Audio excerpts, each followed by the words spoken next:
Good morning students, welcome to Renu public school. आज हम अपने टॉपिक को आगे लेके चलेंगे और कल हमने पढ़ा हुआ था क्लास 11 फिजिक्स में चैप्टर सेकेंड का जो टॉपिक था एरर था। हमने पढ़ा था टाइप ऑफ एरर्स में स्पेशली मैथमेटिकल कैलकुलेशन के लिए। तो 4 चीज़ें आपको याद रखनी है जो बहुत ज़्यादा इम्पोर्टेंट हैं और ये चीज़ें हैं।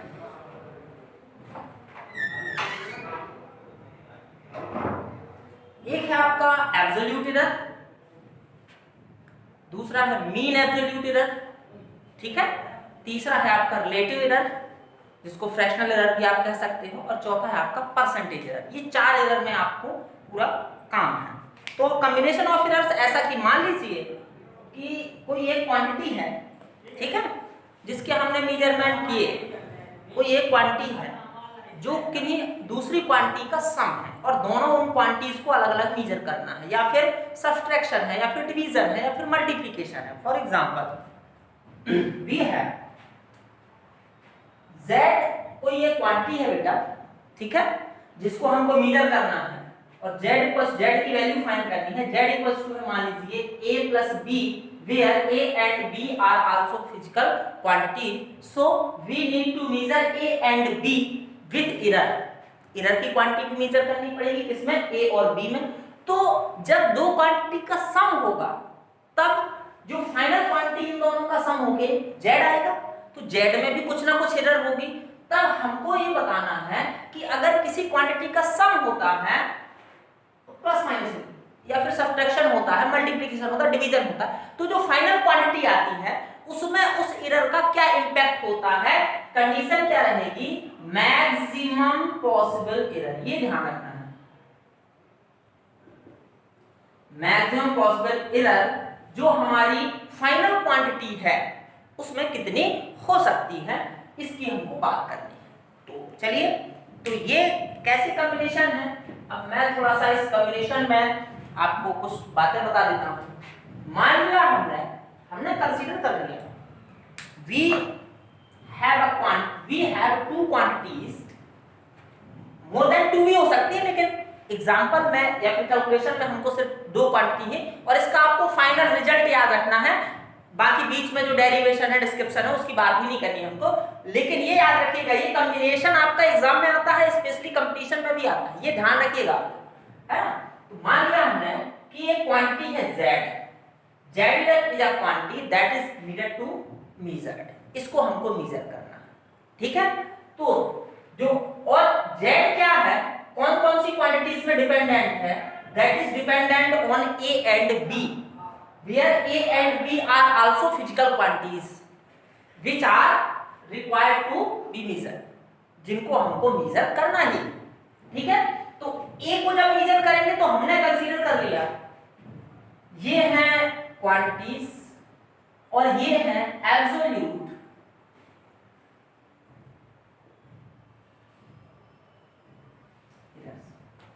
ठीक है। अब एब्सोल्यूट एरर जब z किसी भी क्वांटिटी का सम होगा, सब्ट्रैक्शन होगा, मल्टीप्लिकेशन होगा, डिवीजन होगा, उसमें 101% एरर आएगी, ठीक है।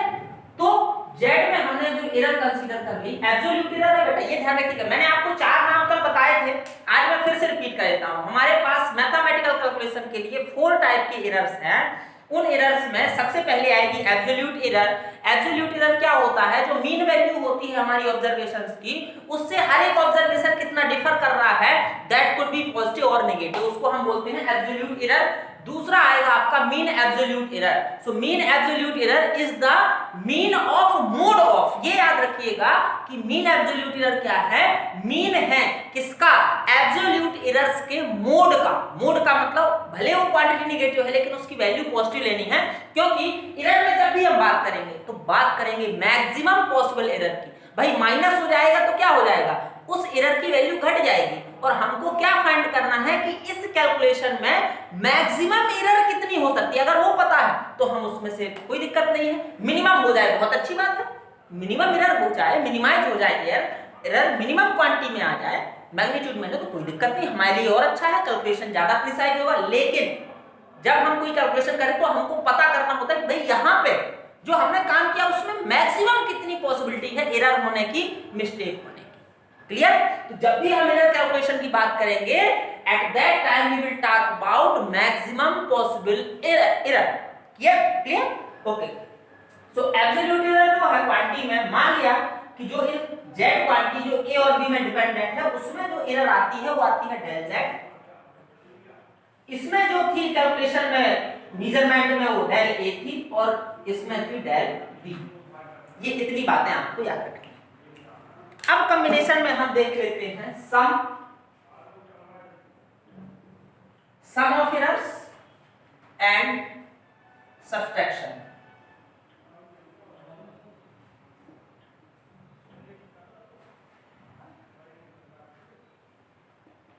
सब्ट्रैक्शन, सम को एडिशन लिख लीजिए,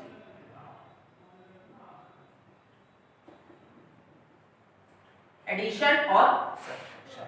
मतलब अगर हम कहें z is a quantity that is the sum of two physical quantities a and b, subtraction में क्या होगा, z is a quantity that is the subtraction of a and b। बात समझ में आ गई? तब एरर क्या होगी, और कौन सी एरर की बात करेंगे, maximum possible error. Combination of errors में हम हमेशा फाइंड करते हैं बेटा मैक्सिमम पॉसिबल एरर। देखिए क्यों फाइंड करते हैं बताइए। यहां तो प्लस हो रहा है तो एरर प्लस हो जाएगी, समझिए बात। यहां माइनस हो रहा है तो चांसेस क्या है, एरर माइनस होगी। मतलब एरर में एरर घटेगा तो एरर कम आएगा, मतलब फाइनल जो वैल्यू होगी z उसमें एरर कम होगा। लेकिन हमको क्या फाइंड करना है कि मैक्सिमम वैल्यू कितनी हो सकती है। तो देखिएगा जब एडिशन होगा और सब्ट्रैक्शन होगा, डायरेक्ट फार्मूला लिखा हमने। So then the absolute error in the final quantity will be the algebraic sum of absolute errors in the dependent quantities। जो डिपेंडेंट क्वांटिटी है आपकी, that means del A plus del B. Very clear, ये आपको याद रखना है। यहां हम किसकी बात कर रहे हैं बेटा, ये जो लिखा है ये लिखा हुआ है एब्सोल्यूट एरर के बारे में, ध्यान दीजिएगा। ये एब्सोल्यूट एरर है। Absolute error in the addition in the final quantity is equal to the algebraic sum of absolute errors in the depending quantities का algebraic sum होता है। वैसे ही सब्ट्रैक्शन में भी जो मैक्सिमम पॉसिबल एरर होता है z में, मींस फाइनल क्वांटिटी में, that is also the algebraic sum of final quantities में जो भी एब्सोल्यूट एरर, दोनों में अलजेब्रिक सम होता है। बिल्कुल इजी है, कोई दिक्कत नहीं। सिर्फ फॉर्मूले, आप ये फॉर्मूले पढ़िए, बस बात खत्म हो गई। आपको डिस्क्रिप्शन में नहीं जाना है, कभी भी डेरिवेशन नहीं आता है, ठीक है। देखिए 11th और 12th का सिलेबस इतना ब्रॉड है कि आपको थोड़ा सा सब्जेक्टिव पढ़ना ही पड़ेगा, ठीक है। और सब्जेक्टिव का कहने का मतलब मेरा ये है, सिलेबस डिपेंडेंट होकर पढ़ना पड़ेगा। जो कंपटीशन में आता है उसमें ज्यादा ध्यान देना पड़ेगा। अगर आप सोचो कि मैं बिल्कुल पीएचडी कर लूं 11th 12th में, नॉट पॉसिबल, ये ध्यान रखिएगा। क्यों? क्योंकि 11th 12th में जितने चैप्टर होते हैं उतना ही आपको फ्यूचर में आगे ब्रांचेस मिलने वाली हैं अपनी पढ़ने के लिए, तो ये ध्यान दीजिएगा, है ना। तो ये सारे तो हमको इनको लर्न करना सीखना। अच्छा ऐसा भी होता है, अच्छा एरर भी होती है, एरर को अच्छा ऐसे फाइंड करते हैं, एरर को ऐसे एरर होती है। ये इसमें पीएचडी नहीं करना और ना ही कभी कोशिश कीजिएगा। सिर्फ माइंड सेट रखिए कि फिजिक्स होता क्या है, अलग अलग जो ब्रांचेस हैं, अलग अलग जो आपके चैप्टर हैं, उनको कैसे पढ़ना है, उसका मीनिंग क्या है, कहाँ उसका इम्प्लीमेंटेशन होता है, कहाँ नहीं होता है, और बेसिक फॉर्मूले पढ़ने हैं। अगर आपसे बेसिक पूरा बढ़ने लगा तो फिजिक्स में आपसे सब कुछ, देखिए डेरिवेशन बुक से हमने देखा, ऐसा होता है बेटा, ऐसा होता है बेटा, ऐसा होता है, हर टीचर यही करता है। और बहुत सारे टीचर बुक नहीं देखते, उनको याद हो जाता है, क्योंकि 10 साल 15 साल जिनको एक्सपीरियंस हो जाएगा उनको याद हो जाएगा। तो कोई जरूरी नहीं है कि आप भी टीचर जैसे हो जाओ सर, नहीं। टीचर ने आपको बता दिया ये इंपॉर्टेंट है, ये चीज अच्छे से पढ़ना है, आपको फ्यूचर में काम आएगी, उस चीज पे आपको ज्यादा ध्यान देना है। कंपटीशन के हिसाब से जो भी होगा मैं एक एक चीज बताता जाऊंगा आपको, जो कंपटीशन के हिसाब से नहीं है बट एक्स्ट्रा ऑर्डिनरी नॉलेज के हिसाब से भी है, वो तो मैं बताता ही, मेरे बच्चे जानते हैं, ठीक है। तो ये बात समझ में आ गई, एडिशन और सब्ट्रैक्शन। मैं इसको एग्जांपल से भी सेट कर दूंगा, परेशान मत होना।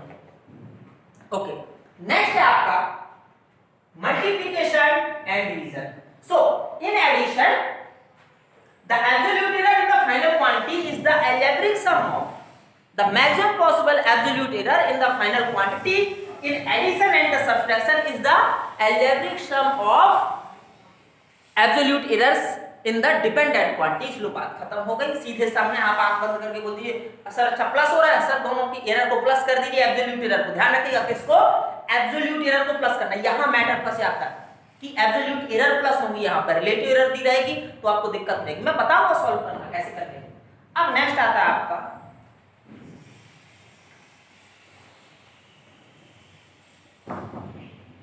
Multiplication and division. यहां रोल प्ले होता है किसका, रिलेटिव एरर। ध्यान दीजिए, मान लीजिए z is a quantity that is the multiplication of a and b and z is a quantity that is the division of two quantities a and b। clear? so the final absolute, not absolute error तो यही है, the final error in the z। तो हम यहां पे क्या निकालेंगे, final maximum possible relative error. क्या आएगा, maximum possible relative error. That means del z upon z, यही था ना, del z अपॉन z क्या होगा, मल्टीप्लिकेशन में रिलेटिव एरर का सम हो जाएगा। ध्यान देना, del a upon a plus del b upon b।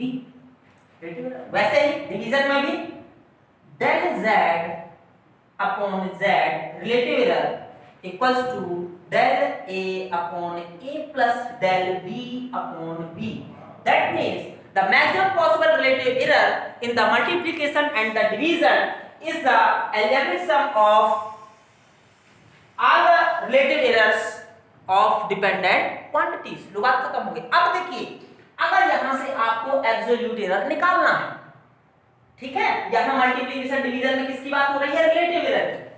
Formula आपका रिलेटिव एरर का है। अब आपको क्या निकालना है, क्वेश्चन में कह रहा है कि भाई एब्सोल्यूट एरर बताओ। क्या करेंगे अपन, ये दोनों दी होंगी वैल्यू तो हमको आंसर मिल जाएगा। आंसर मिल जाएगा तो del z upon z equal to, मान लीजिए आ गया 2। कितना आया, 2। तो del z इक्वल टू कितना हो जाएगा बेटा, 2 into z। बस समझ में? तो ऐसे आपको यहां पे काम करना। मैथमेटिकल जब कैलकुलेशन आएंगे तो मैं आपको बता दूंगा, परेशान नहीं होना। ओके, तो ये याद रखना है, एडिशन और सब्सट्रैक्शन में एब्सोल्यूट एरर का अलजेब्रिक सम, मल्टीप्लिकेशन डिवीजन में रिलेटिव एरर का अलजेब्रिक सम। अब आएगा मिक्स फॉर्म में। देखो कैसे मिक्स्ड फॉर्म में एक्चुअली आएगा पावर।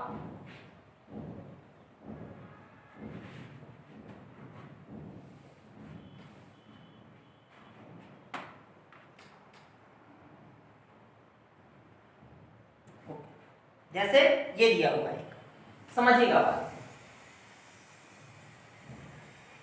मिक्स्ड फॉर्म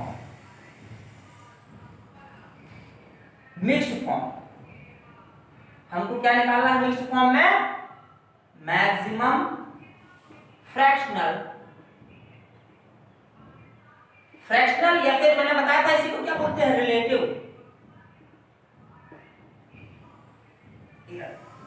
देखिए कैसे मिक्स्ड फॉर्म में ये सारी बातें की हैं। मिक्स्ड फॉर्म में एक और क्वांटिटी हो जाएगी c, और c का जो एब्सोल्यूट एरर है वो कितना है, del c। तो जैसे दिया हुआ है z equals to a into b upon c, then a to the power p, b to the power q to the power r। Power में थोड़ा देख लीजिए, मिक्स्ड फॉर्म मैंने डायरेक्ट लिख दिया। मान लीजिए z इक्वल्स टू है a to the power p, so error क्या होगी, del z upon z equals to p into del a upon a।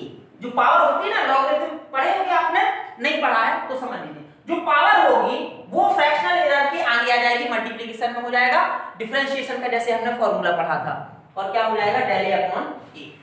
यही से आपका, अब इसको हमको सॉल्व करना है। सो मैक्सिमम फ्रैक्शनल एरर निकालिए, that means sir del Z upon Z fractional error होती है इक्वल टू, समझिएगा बात, अभी कुछ नहीं करना, ए में आ जाओ, ए में क्या लगी है पावर, ए में क्या लगी है पावर, तो ए की एरर क्या होगी p इनटू फ्रैक्शनल एरर क्या हो जाएगी बेटा डेल a अपॉन a। अब a का b के साथ क्या हो रहा है मल्टीप्लिकेशन, क्या हो रहा है मल्टीप्लिकेशन, तो मल्टीप्लिकेशन में फ्रैक्शनल एरर क्या होती थी प्लस होता था, फ्रैक्शनल एरर रिलेटिव एरर, तो b का रिलेटिव एरर का प्लस हो जाएगा, लेकिन b में भी पावर लगा है तो पावर आगे आ जाएगा q into del b upon b। अब इन दोनों के अपॉन में है ना c, तो डिवीजन में भी क्या होता था फ्रैक्शनल एरर प्लस ही होती थी, तो क्या हो जाएगा plus r into del c upon c, that is the general rule, ये जनरल फॉर्मूला है फ्रैक्शनल एरर के लिए मिक्स्ड फॉर्म में, क्लियर।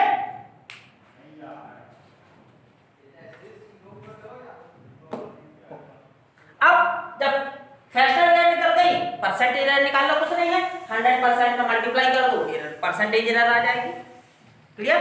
अभी मैं एग्जांपल से भी बता रहा हूं, ओके। तो ये आपको याद रखना है, सिर्फ याद रखना है मेमोरी में, बाकी कोई दिक्कत नहीं है, ओके।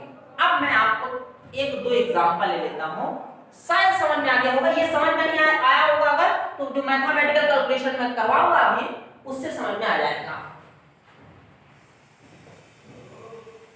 ओके।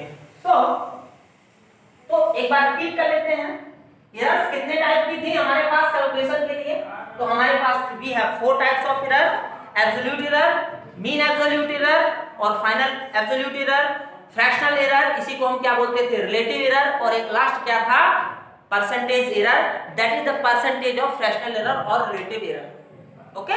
तो ये 4 पार्ट हमको याद रखना ना। अब एक जनरल सा क्वेश्चन है, एग्जांपल है, 2 resistances we have R1 and R2, question solve करा रहा हूं मैं, R1 है हमारे पास एक रेजिस्टेंस और दूसरा क्या है R2 है, दोनों की वैल्यू बता देता हूं मैं, R1 एंड R2, R1 की वैल्यू है 100 प्लस माइनस 3 ओम, 100 वैल्यू हो गई, प्लस माइनस 3 का मतलब क्या है ये एरर है, क्या है एरर, और R2 क्या है 200 प्लस माइनस 4 ओम। सो ये दोनों कैसे कनेक्शन में है बेटा, सीरीज कॉम्बिनेशन में है, ये दोनों कंबाइंड कैसे हैं सीरीज के फॉर्म में। तब कह रहा है कि जो इक्विवेलेंट रेजिस्टेंस है उसमें एरर बताइए और उसकी वैल्यू बताइए, so find error in equivalent resistance और वैल्यू फाइंड करना है, दो वैल्यू दी है। तो सीरीज में आपको पता है in the series combination of resistances the equivalent resistance is equal to the algebraic sum of all the resistances, we have 2, so that will be the algebraic sum of 2, that means let equivalent resistance is Req, that means that will be equals to R1 plus R2, समझिएगा। तो ये हो गया हमारा Z और ये क्या हो गया A और ये क्या हो गया B, ठीक है। तो देखिए सो Req ये फाइनल वैल्यू है और जो एरर है Req में वो क्या है डेल Req एब्सोल्यूट एरर है। अब हमको इसको फाइंड करना है, तो Req का क्या होता है उनकी वैल्यू का अलजेब्रिक सम, तो एक की वैल्यू कितनी है भैया 100, दूसरे की वैल्यू कितनी है 200, तो इक्विवेलेंट रेजिस्टेंस की वैल्यू कितनी हो गई 300, बिल्कुल सही है। अब समस्या कहां थी, अब एरर फाइंड करना है। तो देखिए जब Req Z A plus B है तब एरर क्या होती थी एब्सोल्यूट एरर, क्योंकि सम लगा हुआ है तब एब्सोल्यूट की बात होगी, प्लस माइनस में एब्सोल्यूट एरर की बात होगी, मल्टीप्लिकेशन डिवीजन में किसकी बात होगी बेटा फ्रैक्शनल एरर की बात।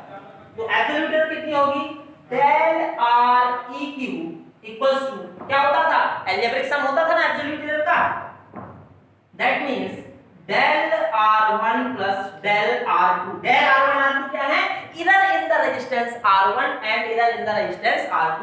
तो एरर रेजिस्टेंस R1 में कितनी है भैया प्लस माइनस के बाद जो लिखा रहता है वो एरर होती है 3, R2 में कितनी है 4, तो 3 और 4 कितना हो गया 7 ओम।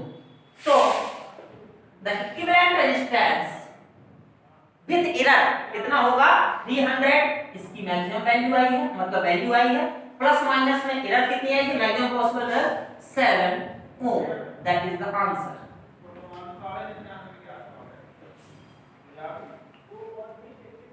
क्लियर? ओके।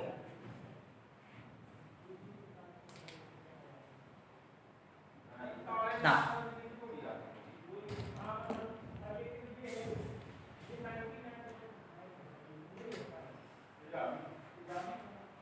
ये हटा दो ना इसको। अब दूसरा क्वेश्चन आता है अपने पास।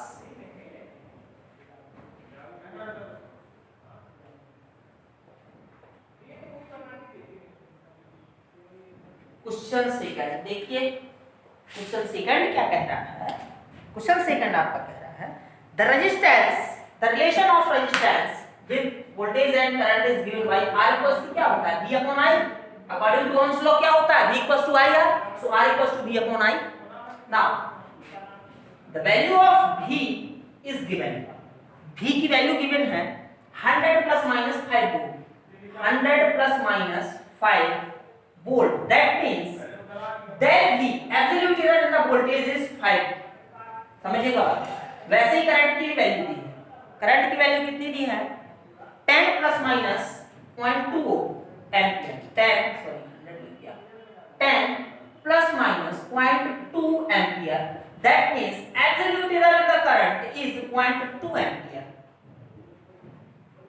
बात समझिए, ठीक है। Absolute error. सो कह रहा है कि भाई रेजिस्टेंस की वैल्यू बताइए, सीधा उसका मतलब ये है, क्या बताना है, सॉरी हमको और कुछ लिखा है क्या।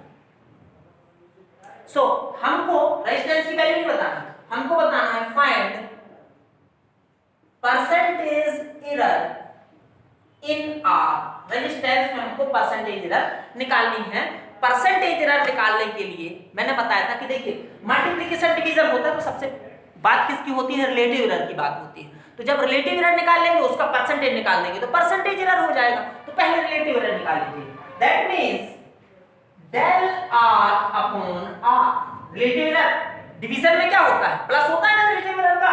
सो del r upon r, v का क्या हो जाएगा del v upon v plus del i upon i। ये रिलेटिव एरर हो गया।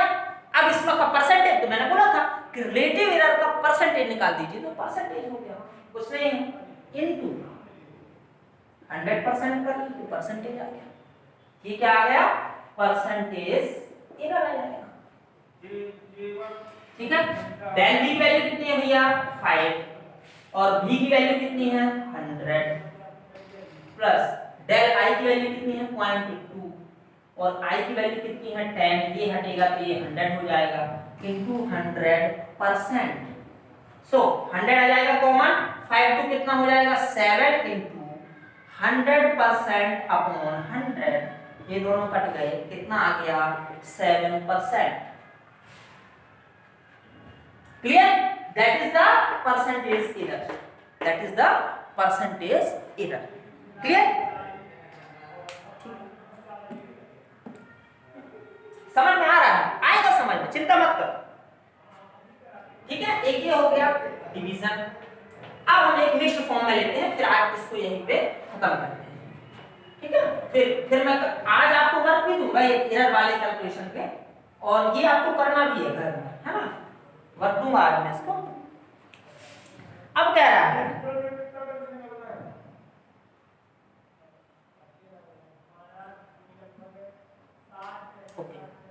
so errors in measuring the side of a cube and its mass are, side एक क्यूब है उसका हमने मेजरमेंट किया, उसकी साइड भी मेजर करी और उसका मास भी मेजर किया, तो उसमें एरर कितनी कितनी आई 3% एंड 4%। 3% एंड 4%, मतलब जो साइड है उसमें एरर कितनी आ रही है 3%। परसेंटेज में दिया है, इसका मतलब वो परसेंटेज एरर के फॉर्म में गिवन है, ध्यान रखिए, परसेंटेज एरर के फॉर्म में गिवन है। तब कह रहा है कि what is the maximum possible error in the density, so find maximum possible, अब परसेंटेज में दिया तो परसेंटेज एरर ही, अगर आपका फॉर्मूला मल्टीप्लिकेशन डिवीजन के फॉर्म में है तो मैक्सिमम पॉसिबल जो एरर होगी किस फॉर्म में होगी, फ्रैक्शनल एरर के फॉर्म में होगी, फिर भले आप उसको रिलेट सॉरी एब्सोल्यूट में फाइंड कर सकते हो, कोई दिक्कत नहीं। Maximum possible error in density, ध्यान दीजिएगा। तो देखिए measuring the side of a cube, तो उस क्यूब की साइड हमने मान लिया a, so del a upon a का जो परसेंटेज एरर है वो कितना दिया है भैया, 3%। सिमिलरली मास में दिया है डेल m अपॉन m का जो परसेंटेज एरर है वो कितना दिया है, 4%। सीधी बात ये, अब हमको डेंसिटी में फाइंड करना है, ठीक है, ओके। सो डेंसिटी में जब हमको फाइंड करना है, सो डेंसिटी इक्वल्स टू क्या होता है, मास अपॉन वॉल्यूम, और वॉल्यूम इक्वल्स टू क्या होता है, मास अपॉन वॉल्यूम, साइड का क्यूब होता है a cube, clear. So percentage error del rho upon rho will be equals to, mixed form आ गया, देखिए मास तो क्या होगा, फ्रैक्शन है डेल m अपॉन m, ये सब परसेंटेज में जाएगा, प्लस क्योंकि डिवीजन है तो फ्रैक्शनल एरर क्या होगी, प्लस होगी, किसका, साइड के फ्रैक्शनल एरर का, लेकिन इसमें क्यूब लगा है तो क्यूब कहां जाएगा, 3 into del a upon a का परसेंटेज एरर, क्लियर। तो क्या होगा भैया, डेल m अपॉन m का परसेंटेज एरर कितना है, 4, दैट मींस 4%, वही लिख लीजिए या फिर अलग से, 3 into del a upon a का कितना है, 3%, तो 3 का टोटल क्या हो जाएगा, परसेंटेज एरर, तो 3 3 जा 9, 9 4 13% एरर किसमें आएगा बेटा, डेंसिटी मेजरमेंट में 13% का एरर आएगा, क्लियर, ओके। सो आज के लिए जो मैथमेटिकल कैलकुलेशन है ये कल भी मैं कराऊंगा, ऐसा नहीं, आज सिर्फ आपको एक माइनर सा इंट्रोडक्शन दिया कि कैसे कैलकुलेशन हमको करनी है, बिल्कुल इजी है, आप पीएमटी पीटी ट्रिपल ई वाले भी उठा लेंगे, सब बन जाएंगे, आपसे कोई दिक्कत नहीं है ना, सिर्फ कॉन्सेप्ट आपको समझना है। तो ये आपका क्वेश्चन था, अब मैं आपको कुछ क्वेश्चंस दूंगा, ग्रुप में मैसेज कर दूंगा, वो आपको सॉल्व करके ग्रुप में मैसेज करने हैं, कल तक आप कर दीजिएगा। तो आज के लिए बस इतना ही, और हमारा जो ये टॉपिक है एक्चुअल में, ये सॉरी चैप्टर है, चैप्टर सेकेंड, वो आज एरर तक कंप्लीट हो गया, एक्चुअली कहना चाहिए कि पूरा ही कंप्लीट हो गया। कल कुछ जो मैथमेटिकल में क्वेश्चन दूंगा एरर से रिलेटेड, हम उनको रिपीट कर देंगे, बस इससे ज्यादा अब इस चैप्टर में कुछ नहीं है। चैप्टर ये भी आपका chapter second physics class 11 complete होता है। नेक्स्ट टाइम से पॉसिबिलिटी है कि मंडे से हम लोग स्टार्ट करेंगे chapter third, motion in a straight line. Yes यही है, देख लेता हूं एक बार। Yes, motion in a straight line, जिन्होंने क्लास 9 मुझसे पढ़ी है उनको बड़ा इजी लगने वाला है। Actually motion in straight line, motion in 2 dimension, 3 dimension, बड़ा मजा आएगा आप लोगों को इसको पढ़ने में, जिन्होंने मुझसे क्लास 9 पढ़ी है, क्योंकि उनको ये सब पता है। मैंने बताया था आपको कि आगे 11th क्लास में आपको सब कुछ मिलने वाला है बाकायदा, यही सारी चीजें। तो इन सारी चीजों को आप इग्नोर मत करिए, इनको थोड़ा सा हल्का सा डिटेल में पढ़ेंगे, लेकिन अगर यहाँ कॉन्सेप्ट बन गया छोटी क्लासेस में तो डेफिनेट होगा आपको बिल्कुल इजी लगेगा, फिजिक्स में मजा आएगा पढ़ने में, है ना।